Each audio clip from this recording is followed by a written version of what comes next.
Welcome to another exciting episode of the energy or actually riding through the unknown. I am a little bit flustered right now and a little out of sorts as time has gotten away from me. So I am excited to bring you another episode. And unfortunately, with our guest being in the UK, we apparently had some confusion of the time and date. And so I messaged them and hoping they will be on. And if they do show up, we will have the episode. If not, you'll just have to put up with me for a little while. And hello, Amber Rose. Hope you're having a great Friday. And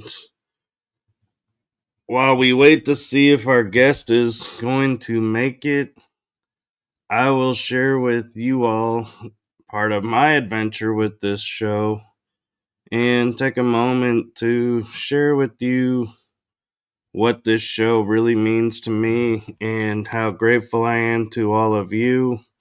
It's something that I talk a lot about, but I don't really fully talk about. And so today, I think I am going to open up some more about it. So, as many of you know, and some of you who are new may not know, I started this show in August last year of 2023 with the thought of having 10 episodes and trying my thumb at doing a disclosure type program and bringing about some of the esoteric topics. And also was a show that I was creating to be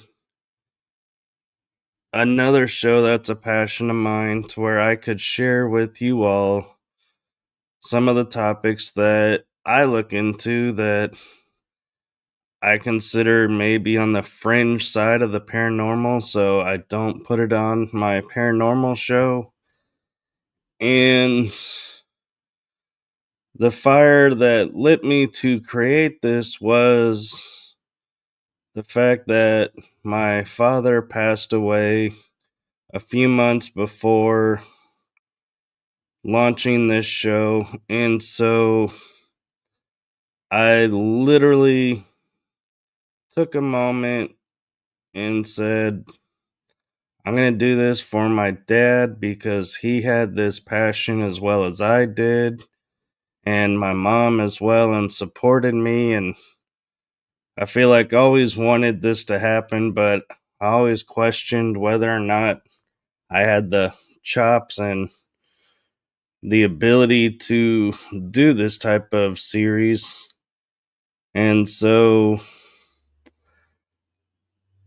I launched with my first guest, and at that time I was a nervous wreck because not only was it my first show of that series and an attempt at this, but I only had 3 out of the 10 guests, and I had no idea who to reach out to for help and who to open up to and say, hey, who would be good for this?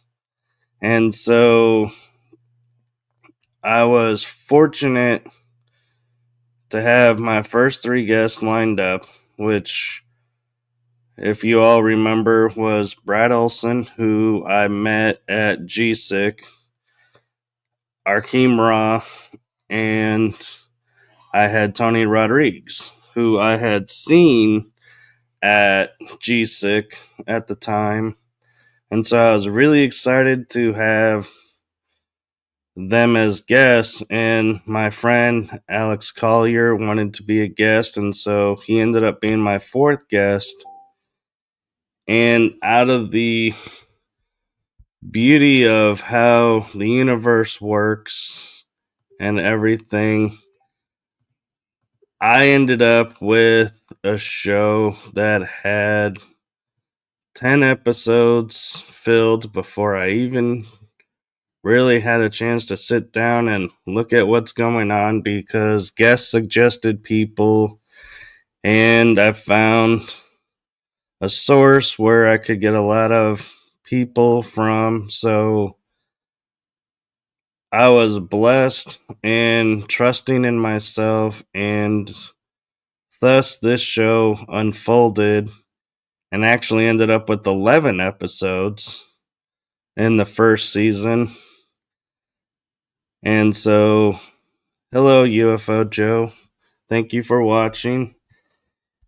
And I had no idea how popular, in my opinion, this series was going to be. And come the end of the season of one, where I did 2 episodes a month, and on occasion I did 3 if I had a special episode where Angie Dollar did a reading for me on my involvement in the secret space program. And so, because that was such a topic of interest, I decided we should do it live and share with you my journey of discovery as well, because that seems to be where the show was going.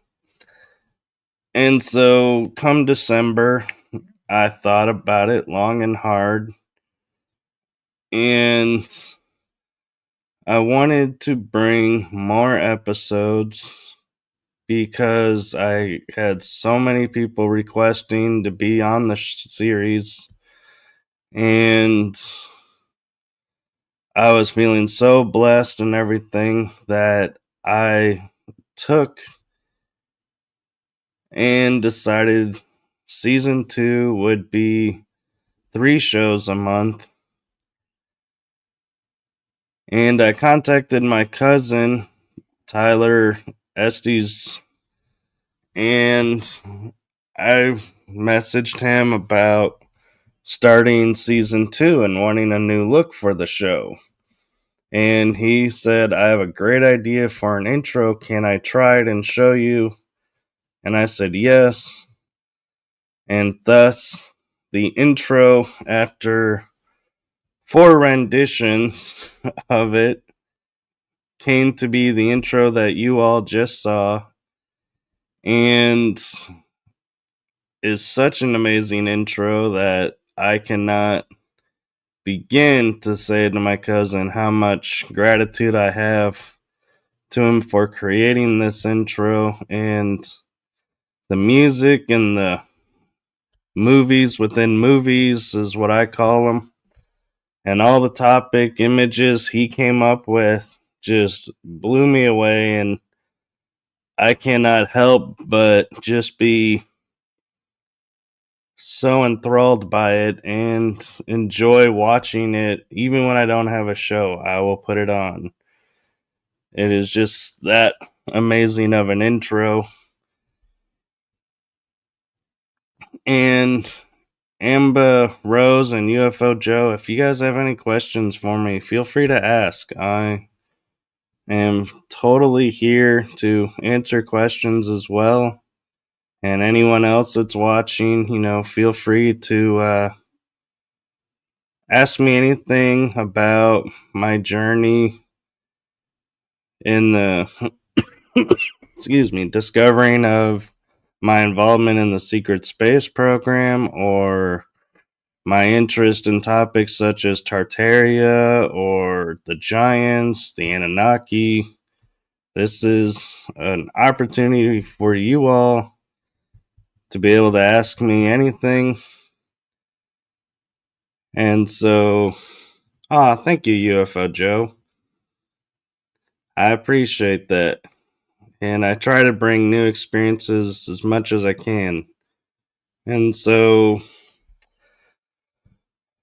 I am kind of curious too to see if and what topics you all are interested in, and seeing if there's some that I may have missed and maybe bring in for season 3. If you have any topics, drop them in the as a comment, and I will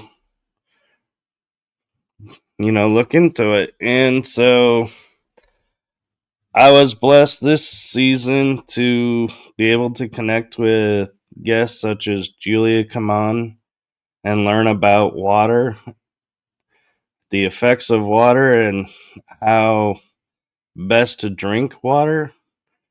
And that was not a thing I really thought about. I knew plastic had its issues, but I didn't think about the copper or metal. And so that was interesting to learn, and how it powers buildings of the ancient world. And we also got to delve into Tartaria. So that was exciting to me to have her share her knowledge with us. And I was blessed to have Penny Bradley back on the show. And let's see. Previous advanced civilizations on Earth before ours is pretty interesting topic. I do agree with you, UF Joe, that there are topics such as Lemuria or Mu. There's Atlantis. There's the Anunnakis, Sumerians, and the cultures that came before, such as the Avians, the blue ones. Their names are escaping me right now. The Lyrans, the Syrians. There are a lot of cultures that came before us, and so I do like that topic. So I'm actually going to write that one down and see if I can't find guests, or may just do a show with what I've discovered and share my information. And there are a lot of advanced civilizations that we have been hidden from us, so that is a really cool topic. And I could probably get a few episodes out of that. So thank you for that, UFO Joe. And I also do enjoy having guests on. Like I was saying, Penny Bradley got to be a repeat guest. Tonight's guest, or this afternoon, depending on where you are in the world, was a repeat guest. She was on earlier this year, actually. It was the first time I've tried to get a guest twice in the same year. There was Alex Collier, got to come on the show for a second time. He was the 4th guest of my first season. Brad Olson also got to come on and do an episode both seasons. He was my first guest and really helped me with the confidence to continue the series. So I thank Brad a lot for that. And I also want to take a moment and thank all the networks that allow me to air this series on their networks. And I'm going to give a shout out to those networks here for a moment, starting with Paralinks, the Paranormal United Network. That's where I got my start, so I am grateful to them for my start. Then there is eTalk.tv with Jeff Rennell, who's been a guest on my series, sharing his information and his passions. And in fact, I think I'm due to have him on again. I need to reach out to him. as being a guest and see if he can come on. And he and his network do the Halloween marathon event with 2-hour episodes back to back of shows on the network, and we all get to choose our topics. And so I am grateful to Jeff Rennell and eTalk.tv, and I am grateful to legitpodcast.com as they took a chance and are having me air this series and my other shows as well on their network, being The Energy That Surrounds Us on Tuesdays. So I am grateful for that. And UF Expo is my newest network that I get to air the episodes to. So I am grateful to all of them. And I am so excited that this show can be watched on Facebook, YouTube, Rumble. We have our own Rumble channel. We have our own eTalk.tv channel. We have Acast, Pocket Cast, iHeartRadio Podcast, Spotify, where you can hear and watch the episodes. So I'm grateful for that. And Amber Rose is asking, how have I came about learning about the SSP? That is a really great question, and it actually came about with seeing Michael Salla with his books about the secret space program of the Navy, and I believe he also does one with the Air Force, and he has his show that he does and has guests on there such as JP, who share their experiences with the secret space program, SSP. And so I think Michael Salla really is where I got my start of knowing about the SSP. And then I would hear people like Elena Danaan talking about it and other speakers talking about it. Alex Collier talks about it some. Tony Rodriguez sharing his story. And actually, when I went to the first GSIC conference and I heard Tony Rodriguez share his story, there were a lot of things that triggered in my mind and made me feel like there was something to this and something I needed to look at. And so I would talk to Alex about it and other friends, and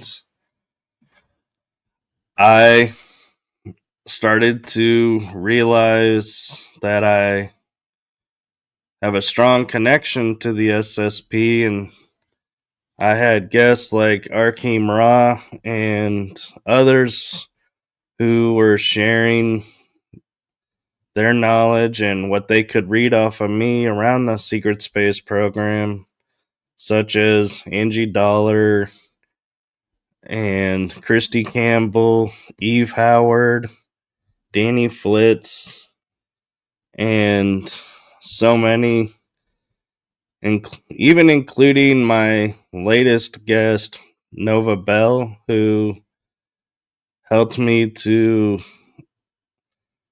understand more of what is done and how it's all connected, and had a reading with Steven, who helped me out, and Sean Bond has helped me with protecting myself while doing the research into the SSP so that I can keep myself and my loved ones protected, and that'd be my friends and family.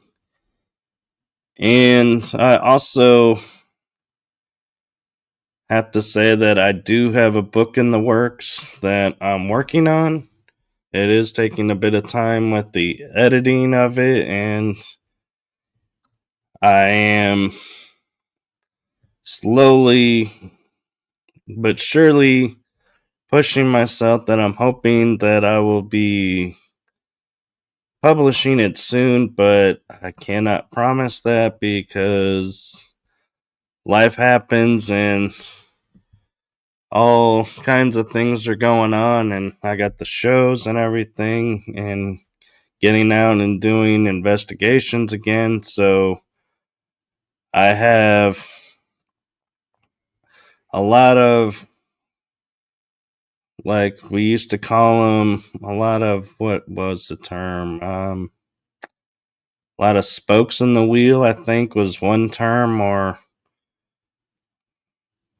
a lot of cords out there, a lot of feelers out there. So being pulled in a lot of directions. So I am doing my best to balance everything, and I do have to apologize for starting late today. I had lost track of time, so that was my fault as well.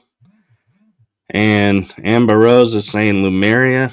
That is a really great topic, and my feelings is Lumeria is but in the Pacific Ocean, where Atlantis was in the Atlantic Ocean, and both of those were powerhouse civilizations where Mu, I believe, or Lemuria was more on the nature side and protectorate of nature, where Atlantis was more technology. And I have to admit, I have memories of being in Atlantis as a captain of a ship where I got to escort on occasion the seven sisters, or the seven priestesses of Atlantis, the ruling caste. And I also got to see where they started to play God and started to create hybrids, which was not what was intended. And so there were repercussions, and I feel like that's partly what led to the sorry, that led to the devastation of Atlantis. And I do feel connected to Lemuria. I have come across a few Lemurian seed crystals and can feel energy off of them, and sometimes I feel like I get downloads from those. I have looked twice into a crystal skull, and when I say crystal skull, I'm talking about a actual crystal skull that has no chisel marks. It is perfect. You don't touch it, you just look at it, and it just takes you where it's going to take you. And so Amber Rose is asking, do I have any connections to these past civilizations? I feel like I do, and part of having knowledge of past lives where we've lived timelines before and we have soul memory of that, I believe, and it bleeds into our everyday life and allows us to have understanding of areas that we've never been to, and to me is why we have the phenomenon known as deja vu. But I also feel like having these memories also helps us understand where we're coming from. And so I've had many dream visions of being warrior on battlefields and leader of men and follower of men. And I can honestly say, and I don't ever really admit this much, but I will admit this today on this show with you all, that I was working with a lady who wanted to know if I wanted to open the door to my past lives when I was a teenager. And so, being the quote unquote cocky teenager who thought I knew everything about everything growing up in metaphysics and not being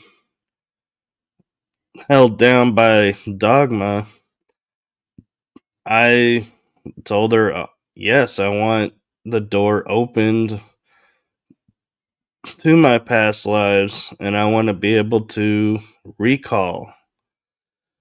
And so for several months, all of my dreams, all of my daydreams were pure red. And I slowly started to realize that, excuse me, slowly started to realize that by unlocking these past lives, it meant not just the memory of saying, like, I was a Roman soldier. No, I got the memory of what battles was I in? How many soldiers on the opposing side was I accountable for taking out? And was I a merciful soldier or was I a bloodthirsty soldier? Was I a barbarian? Was I, you know, controlled? What type of soldier was I? And what the impacts that had on everything. And so that was turned out to be a gift, because as I got older, I didn't have the draw to join the military and fight in a war that I felt wasn't our war. And so, don't get me wrong, I am a huge supporter of the veterans, and those who serve. I thank them every day that I can for serving and protecting our nation. But that is a special calling that I feel is reserved for those who have that calling and isn't something that should be forced upon. And so that's one of the reasons why I'm kind of anti-draft, because some people are not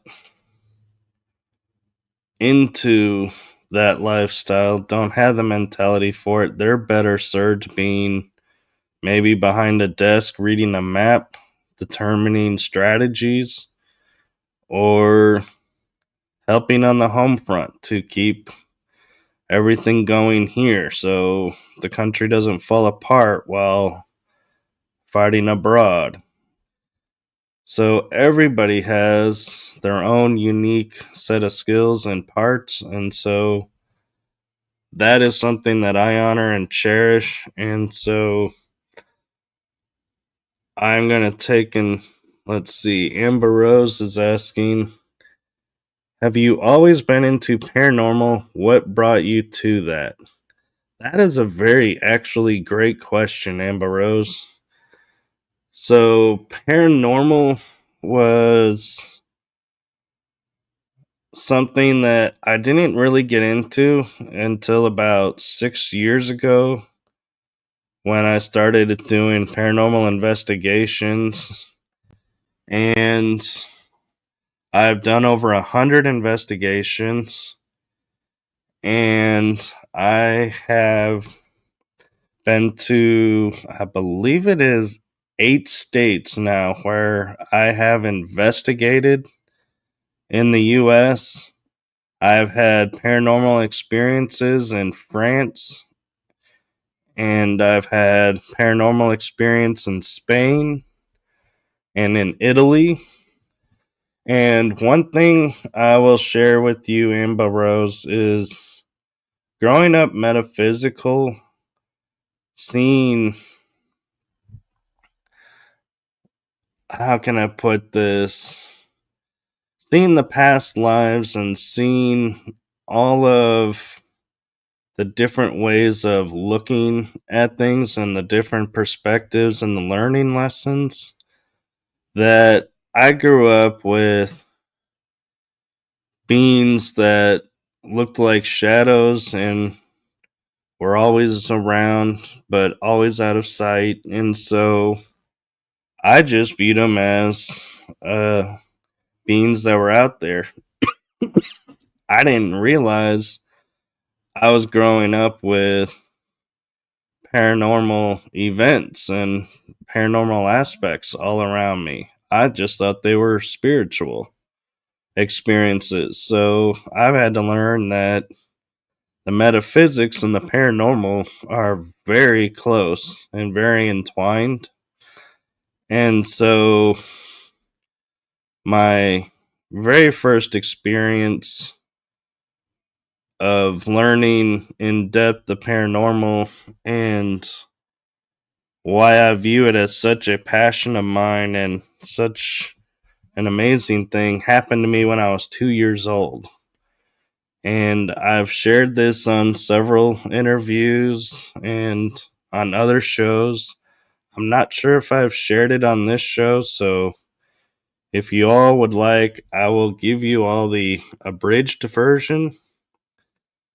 And so I will say that when I was 2 years old, I was living up north in a house that had 2 stories and a basement. Excuse me. It was winter time, and so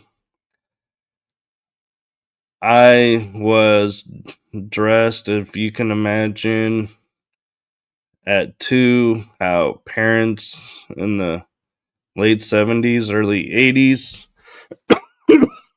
They're not wanting me to tell this story, but I'm going to push through for y'all. Ugh. But I was dressed, as you can imagine, for the cold and those real poofy outfits and everything. And so I'm on the second story with my parents and workers. And I'm imagining there were workers there because I don't know why else we would all be up there, and had plywood over a vent. But somehow something had moved the plywood off of the vent that my mother had put. And when I went to look at the vent, it grabbed my arms and accidentally pulled me into the vent. So I'm free falling in a vent at 2 years old from the second story past the first story and land in the basement, which is a concrete bottom. And I get up, no broken bones, no bruises. I just get up and walk and think nothing of it. Pardon me. Well, as I'm getting up and walking away, I am like, wow, my eyebrow hurt, and I had cut my eyebrow on a wire, and that eyebrow to this day still does not grow any hair in that spot. So it's like a memory implant for myself so that I always remember this story and what happened. And as a teenager, I learned about a being who helped me down and placed me on the ground, and we had this conversation.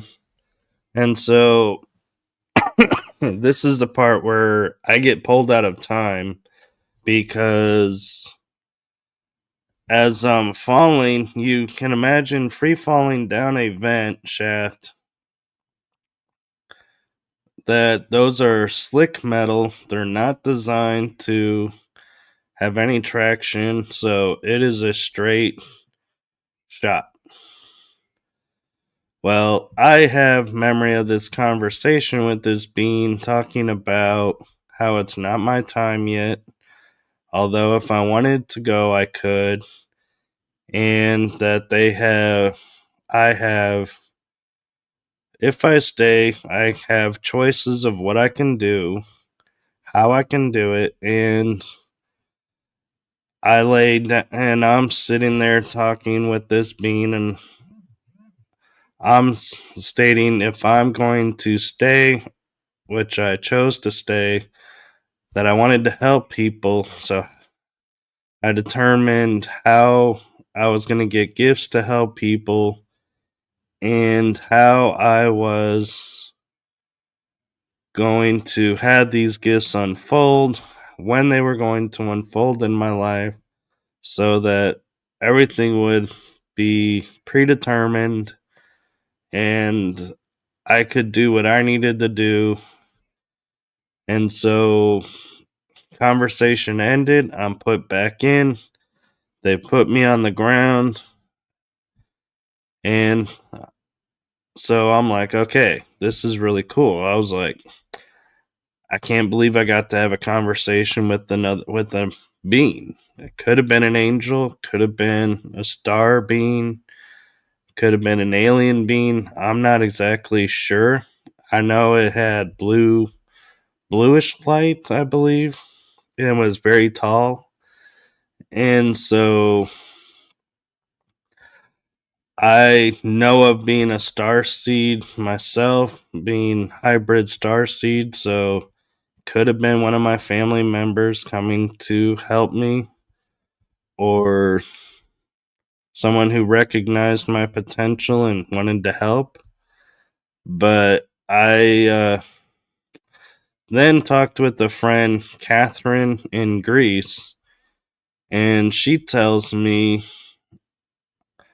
of a second spirit. The one that accidentally pulled me in was not the one who I talked to. That another being had come in, taken me from them, and we had this conversation, and that was the one who I remember.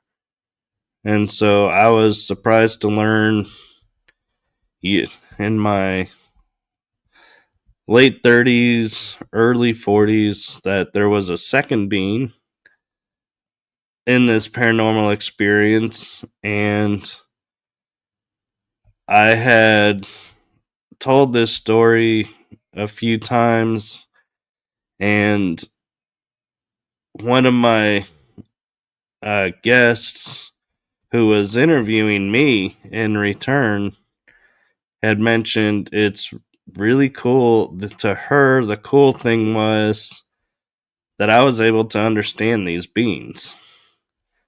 And I had not thought about that. That, yeah, at 2 years old, as amazing as it is having this level of a conversation that I had, that I could actually understand this being. And so that was a gift in itself as well. And that is the paranormal experience that got me started with the unfolding of my paranormal journey, and learning that I have been around the paranormal all my life and protected by paranormal. And so I don't tempt fate. I'm not one of those that goes in and antagonizes spirits to get activity. I feel like if they're going to communicate, they're going to communicate. I don't need to antagonize them. I don't open any portals to bring anything in. And if I find any portals that were left open and the spirits ask me to close them, I do, so that nothing else can come in. I do have that gift. And I did hospice work for a couple of years, I think. And one of the gifts that I was given is I was doing this work after I got my reverend's license through a 2.5 year study. And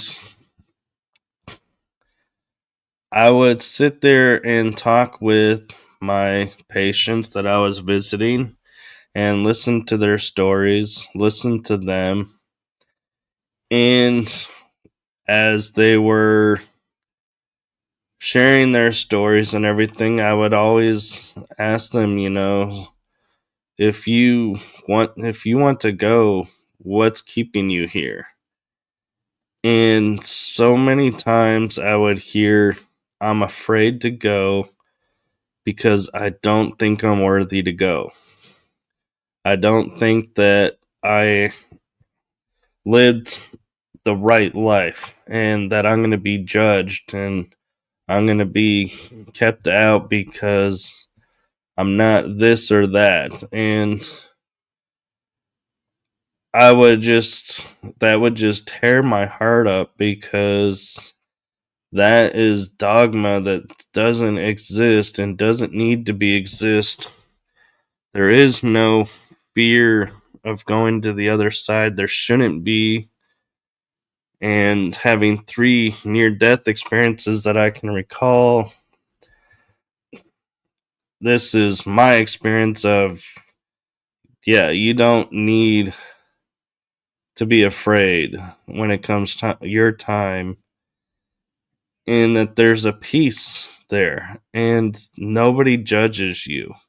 You judge yourself, if you could even call it a judgment. You look at everything you've done. You look at how many people you helped. You looked at how your actions helped or hurt someone. And you just share your learning of these lessons. And you then decide if you're going to reincarnate again or move on and start a life somewhere else and go on your path that way. And so I would advise my patients when I would be visiting them that whenever they would say, I'm not worthy, I have too much sin on me to go to heaven, that I would go, well, I have a reverend's license. Do you think that if I help you release this fear and the guilt of the sins, that you would, feel better about it? And they'd be like, well, you can't do that. I'd be like, well, as a reverend, I can, because I'm only offering, in my mind, I'm offering them a new perspective, a new look of themselves, a new understanding of themselves. And so they would all end up peacefully passing a week or two or shorter. And they started to nickname me the Angel of Death comically, because I could help patients who were struggling, feeling miserable, to pass on peacefully. And so that was, to me, a great gift with hospice and learning that and learning how to help souls. And help them to come at peace with passing over and meeting their family and loved ones and turning it into a great experience. And so, hi, Selena Ingles. Hope you're doing well. Hope everybody is enjoying this. It's not one of my normal shows, but you know, that's the beauty of doing live shows is they're not always what you anticipate them being, but they're always what you need them to be. So, yeah, and I will say with the secret space program, the one aspect that I struggle with is discerning what is program memory versus past life memory. And so Selena is saying she signed up to do hospice volunteer work recently, but have not got to do it yet. Well, that is really cool, and I'm glad you're doing that. It takes people with a really big heart to do hospice volunteering work and patience to sit with these patients who don't necessarily always have family around and, aren't always in the greatest of space. So thank you for doing that, Selena, and thank you to all the other hospice volunteers that are out there. And hey, Woo Riders DG, Derek, hope you're doing well. And let's see.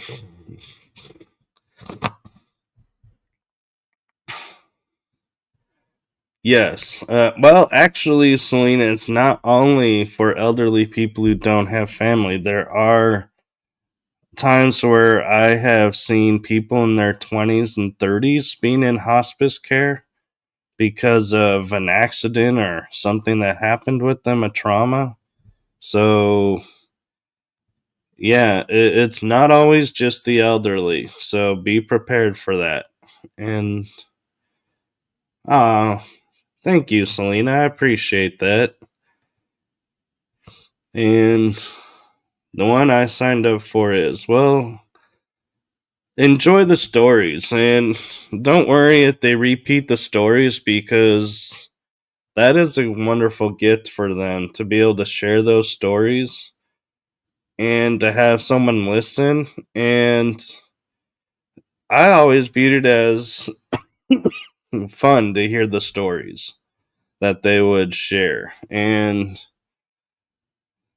I have had hospice experiences of being in the hospice center where they're in a room isolated from everyone in their beds, and so you just get to talk to them there. And I have done hospice where it's at someone's home, and so that was a different experience, but all in all, it is a great comfort to these people, even as unconventional in their mind because they're in pain, so they don't know how to express and get the help, so they may scream or they may make noises or may just lay there and never say a word.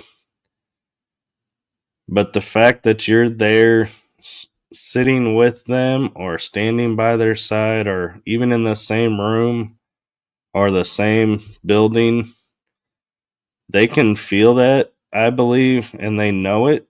And so that is a great gift. And I'm sure you're going to get some really great stories, Selena.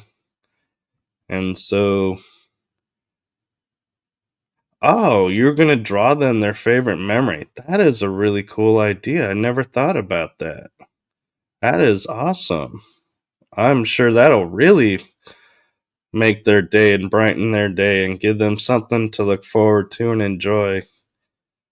And so, yeah, hospice work was something I never thought I would do, but I was so grateful that I did. Paranormal field, that's another thing I never thought I would do, and I'm so grateful that I've gotten involved in it. And Selena says I'm using some of the volunteer hours to get my license for psychology. Oh, that'll be great, because I'll admit I feel like a lot of people in the field don't take the time to listen to the patients and really understand what's going on. So I thank you, Selena, and that's inspiring that you're doing that. And so I think, my personal opinion, that'll make you a better psychologist than some of the others. And so I'm glad you agree. And oh, thank you, Selena. You're awesome too. Everybody that watches this show is awesome. And being part of the secret space program is never anything that I saw coming, even though I had inclinations as a kid. Like, one example is when in elementary school or free time, you would draw pictures. Like, people would draw pictures of meadows, flowers, trees, the outside. I was known for drawing pictures of a military base inside a mountain that had no doors, but there was aircraft and vehicles in there. And so I never understood how and why I was drawing those until I met Arkim Ra on my series. And he helped me to understand that those really do exist and that there were portals. That's why there was no doors. So I was blessed with, getting clarity. And that's one of the things that I love about doing podcasting. And that is a story of. Ooh, hold on. I gotta sneeze. Hold on. Let me get this out.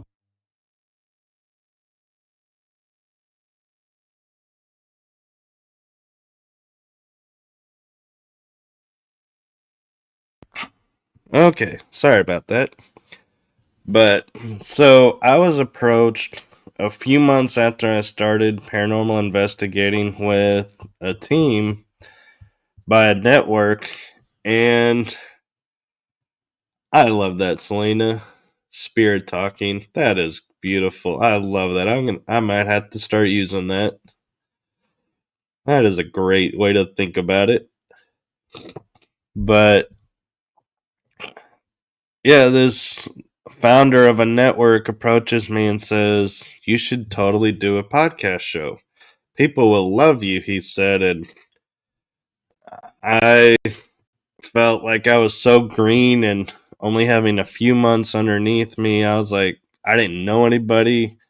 Nobody'd want to come on my show. So I talked myself out of it in like 5 minutes flat and was like, no, told them I'm going to pass. And universe knew better, as always. And a couple years later, I'm at a Para-Unity event, and he is there. And I get to talk to him some more, and we were talking, and unbeknownst to me, I had like 5 seconds of camera time with one of the network administrators. And I had enough time to say hello and ask how everybody's doing, and then I got called out to do something. And when I came back, they were putting everything away. And so I jokingly said to him, "Oh, I missed my 15 seconds of fame." And he said, "Oh no, we have bigger ideas for you and bigger plans for you." And he asked me again about doing a show, and I felt in a much different space. And so I told him I would gladly do a show and would most likely have a co-host and with a friend, and yeah, we'll try to put something together. And we were kind of dragging our feet because we didn't know what was expected and trying to create a polished show from the beginning. And this was back when Facebook became Meta, and so the network head reaches out to me and says, "We need to put you on next week, or we may not be able to put you on at all because Meta is coming and it's going to make everything harder." And so I reached out to my co host at the time and told her what was going on and what advice they gave me. And we actually launched a show in a week and started doing it weekly and had our friends on and had a few guests from other places. And actually, my friend Catherine in Greece was a guest on this series. And in December, we were talking amongst ourselves, my co host and I, and we're like, we need to polish up this show. You know, it's time to make some changes. And lo and behold, the energy that surrounds us was born. And that was a gift and has turned out to be a wonderful experience. And that show is the umbrella show that this show series runs under. And so that is how I got into podcasting. And it is interesting how my life is full of a lot of experiences that I never saw coming, but I'm so grateful that I had. And so, yeah, the history, the timeline would be is having a childhood where everything was going well, I thought, and then teenage years, my whole world gets turned upside down, and out of that, I found my gifts and I found my calling and my purpose. And so there was a lot of good that came out of that, and a lot of mental ideas that I got and programs I got to get rid of for ones that better served me, and opened myself up to learning things, and got me into the paranormal and got me into the esoterics and looking at the secret space program, star races, ancient civilizations, looking at what is going on around us that we have no idea about, but we should. What structures really are about that are all over these sacred places. And so, yeah, it's amazing how the universe unfolds everything for you. And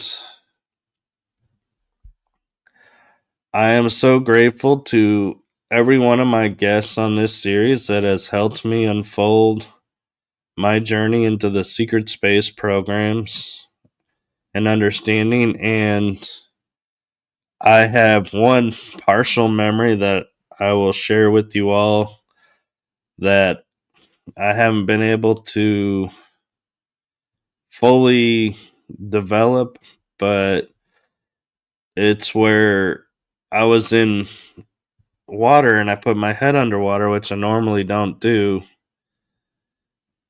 And it's not because I'm afraid of drowning, it's for other reasons. And I could hear myself being in a place that wasn't where I was. It's like the second I went underwater, I was teleported somewhere else and experiencing something else. And I'm in this water, and instinctively, when you wake up somewhere and you're in water, you want to get out because you don't know where you're at. And I took my arm out of the water and it started to burn. So I put it back in the water and it healed itself. And I saw this suit being put on me. And when the suit finished, I was able to get out of the water. And it was a black suit with no gloves, no helmet, but I was breathing fine. There was low, kind of greenish light around, and I see these pipes with water rushing through. So I feel like, okay, so I must be in a building somewhere, possibly underground, that there's water being brought in and out through tubes in the walls and being visible. And there's no artwork, there's no like design element or anything. It's like Spartan as could be. And I realize I'm the only one there. And so I start looking around to see if I can figure out where I'm at, what's going on. And something pulls me out of the water. And I think because I was confused where I was, I pulled my head above water and broke the connection, but then was able to reconnect when I put my head back under the water.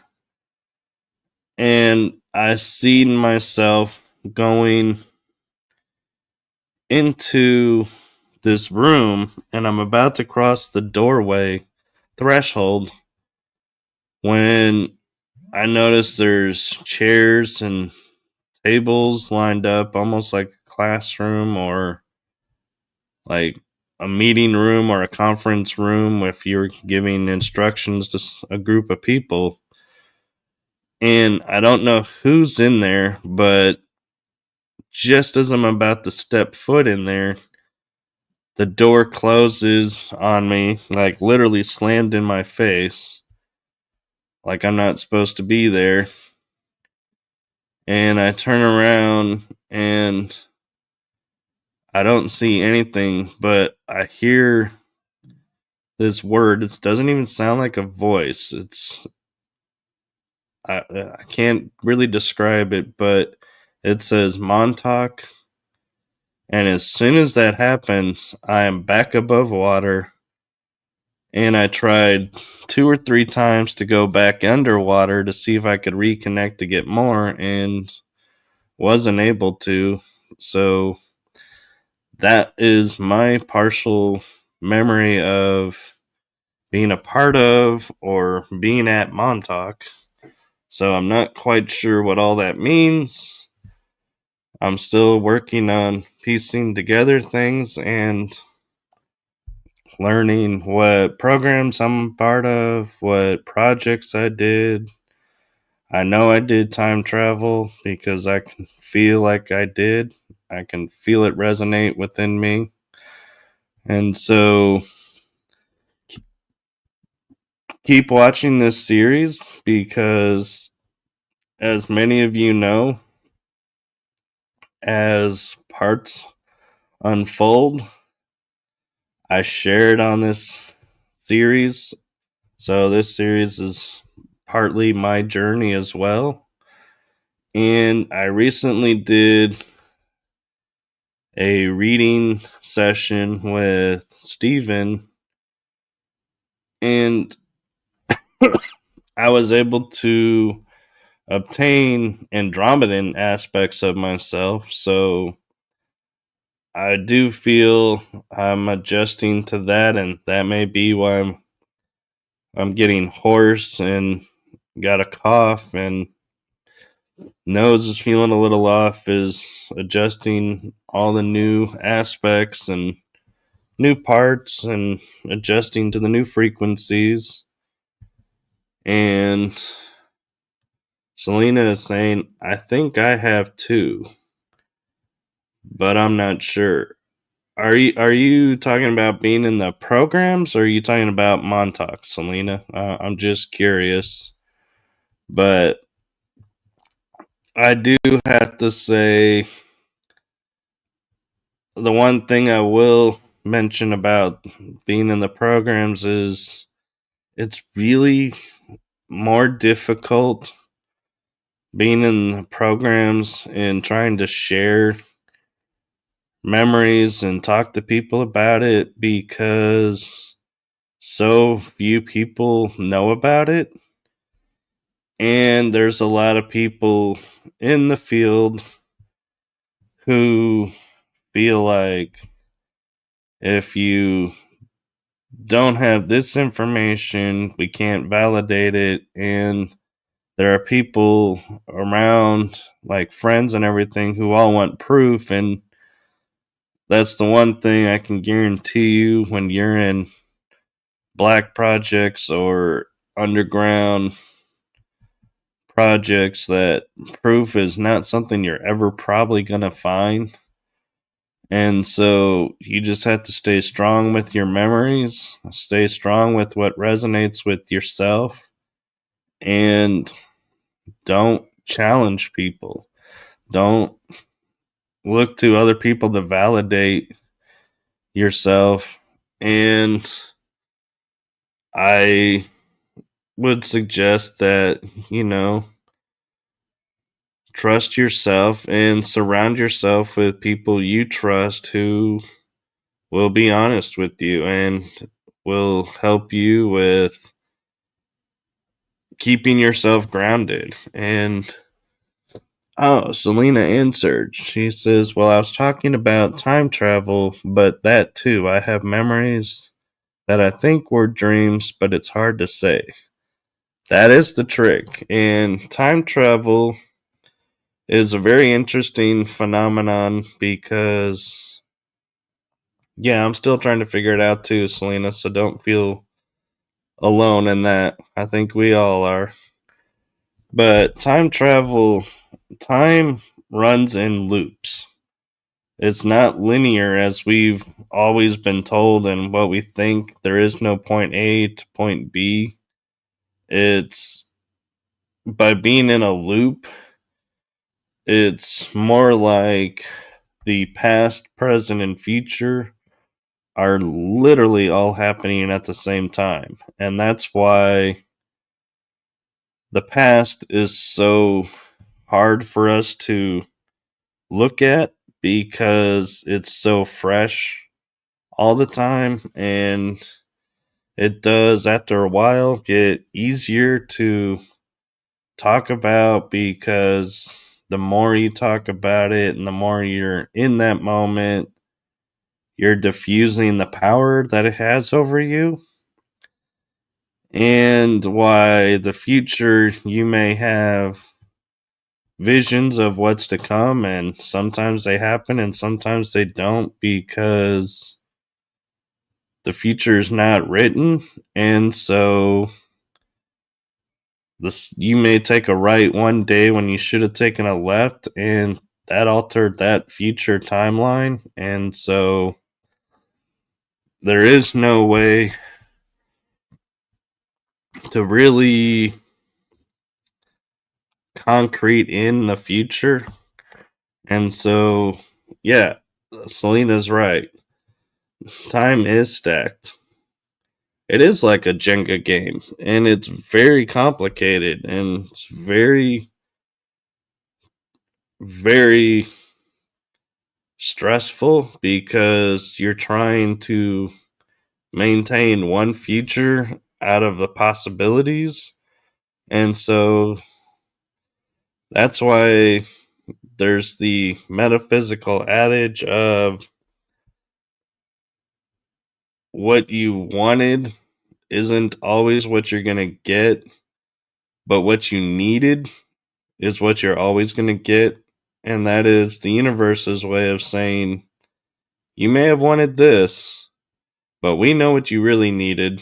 And so we're going to give you what you need in this moment for you to move on.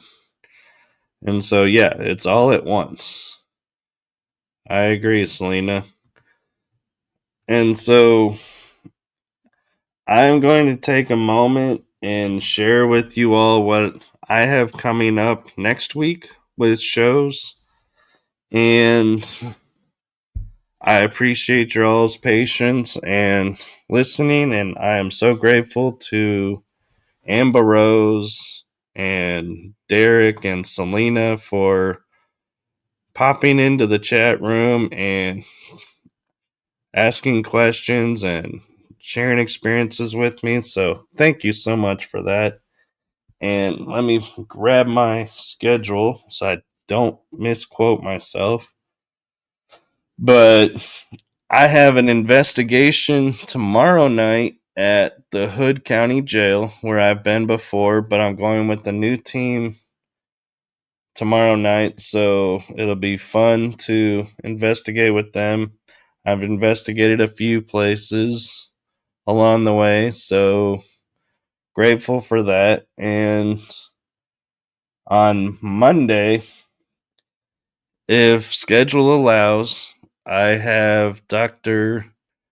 Luis Turi coming on the energy that surrounds us.